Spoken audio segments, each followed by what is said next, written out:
Good morning, నేను మీ దయాకర్ రెడ్డి.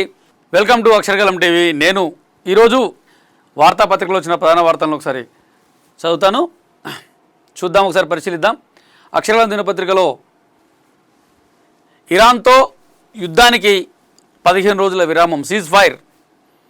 మొత్తానికి నిన్న కూడా మనం చెప్పుకున్నాం, దాదాపు 40-45 రోజులు అవుతుంది. అసలు ఆగుతుందా అసలు ఆగదా అనుకున్నాం. మొత్తానికి ఎట్టకేలకైతే సీజ్ ఫైర్ 15 రోజులు సీజ్ ఫైర్ తీసుకున్నారు. కాల్పుల విరమణ ఇరువైపులా కాల్ ప్రకటించారు.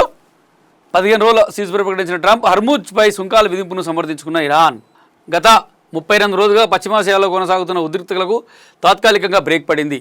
అమెరికా, ఇరాన్ మధ్య 2 వారాల పాటు కాల్పుల విరమణ ఒప్పందం కుదిరింది. ఇరాన్పై దాడులను 2 వారాల పాటు ఆపేస్తామని అమెరికా అధ్యక్షుడు ట్రంప్ ప్రకటించారు.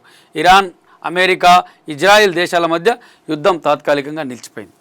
మళ్ళీ ఏమంటున్నారంటే ట్రంపే మొదంటే ఇరాన్ వాళ్ళు ఏమంటున్నారు, ఈ శాంతి కేవలం తాత్కాలికమే అని, యుద్ధం మిగిసిందని ఎవరూ భ్రమపడొద్దని ఇరాన్ సుప్రీం నేత మొజ్తబా ఖమేనీ ఇచ్చిన హెచ్చరిక ఇప్పుడు ప్రపంచవ్యాప్తంగా చర్చనీయాంశమైంది. అంటే యుద్ధం ముగిసిందన్నారు, సీజ్ ఫైర్ ప్రకటించిందన్నారు, కానీ ఇది తాత్కాలికం మాత్రమే. 15 రోజులలో ఇరాన్ కొన్ని షరతులు పెట్టింది, 10 షరతులు పెట్టింది అమెరికాకు.